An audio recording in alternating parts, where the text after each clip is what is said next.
enormous voids, but it was under the ground, so it was underneath sedimentary layers, and it cooled under immense pressure because of the pressure coming up from underneath. So this rock has become very, very dense and extremely hard as a result of the way that it formed.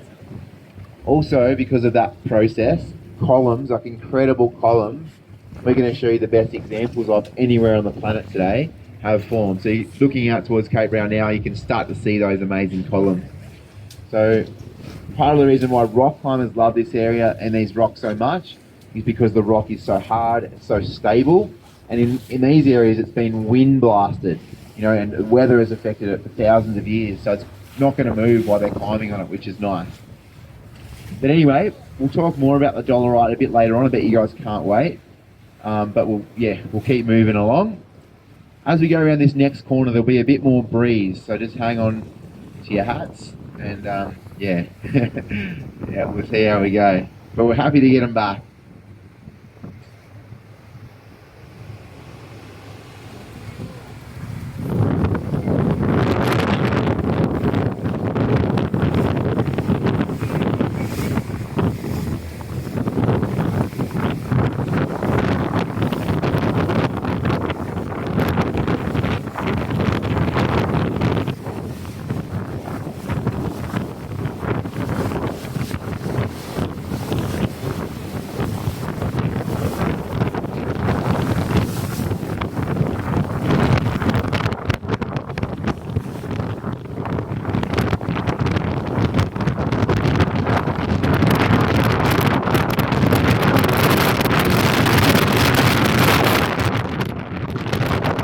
Breeding colony, and although not much action you can see from the outside, little pups will be up underneath the boulders. So I do my best to spin the boat round and round here. If you get out to the side, nice and close. You can see those seals having a little argument. It's all about who's got the best that seal is slightly larger, kick the other one off. So he wants that nice flat warm spot. These guys won't tolerate body contact. Australian seals, which we'll see later on, don't mind laying on top of each other, wrapped up like sausages on a barbecue. These guys group, they touch each other, scream and yell and bite each other and carry on like you can see them doing now. You can see a lot of variation in the colour of these animals, and that's to do with how wet or how dry they are. Right up to your goggles and swim through your legs, and you know, they seem really inquisitive, just as inquisitive as we are in them, which is pretty nice. Or something that walks on all fours, because it's so similar, like 250 metres beneath the surface. Incredible. At that depth, the water is dark, day and night, and it's cold, year round. You need two things. You need to stay warm. To stay warm, these guys have two thick layers of dense fur. These guys have a few predators and threats. Their predators, great white shark. The other threat then, of course, is us. So, not us personally, but humans in general, and the big one is marine debris. So we see them quite regularly with things, netting, fishing line stuff right through the net. Really sad. We do our best to, help as long as we can. About 6 months ago or so, we got sore and got hold of one and got the net off its neck, which was a really nice feeling. It was scary, which was also good. These guys feed on squid, octopus, cooling bait fish like redbait, pilchard, sardine, mackerel, tuna, but salmon, that sort of thing. So very opportunistic. They have been known to take penguins and also eat some of the broccoli stuff. So what it's decadent. Notice their little ears. Sea lions share that trait of having little visible ears. And seal, they just have a little hole there, no visible ears.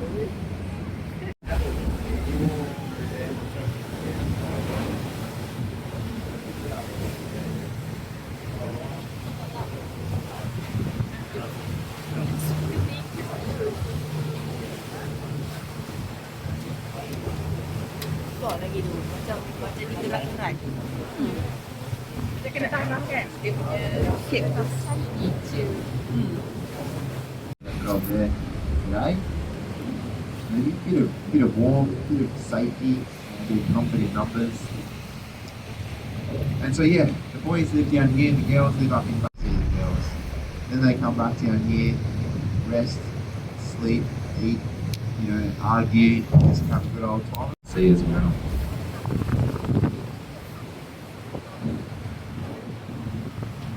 Kena ambil dari tempat Get a good splash here. Happy shot. Get a couple of here. Niagara Falls. Wow. Much. On average, we get 3 meters of swell out here, and often the wind's blowing on, towards the coastline in the opposite direction that it is today. So that obviously presents its challenges. So we're grateful when we can get around the corner here to check out this side of the coast, which is something we don't get to do too often. Over to the right, if you look up on the ridge above that big sort of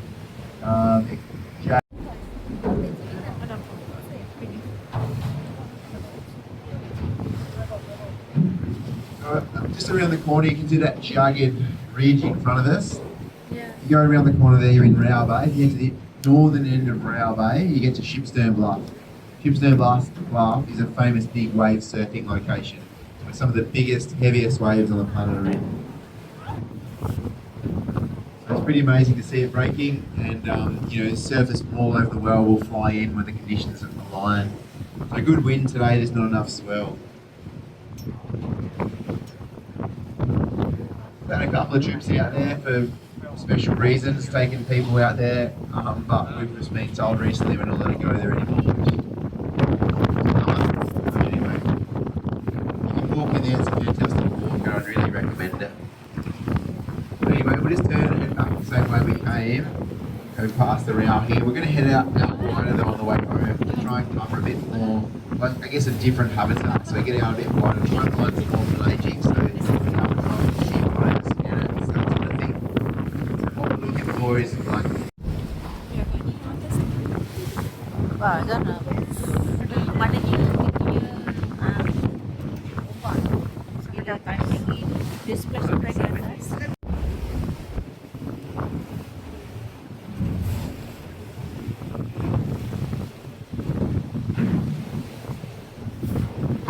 Tadi yang splash yang asyik.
jangan macam tu. Tunggu sini je lah. Ni harbour cruise only. Dia pukul 1 depan. Ibu satu depan. Ni dah boleh Tapi kalau dah boleh ni. Oh, sama. Boleh sama. Tak mabuk.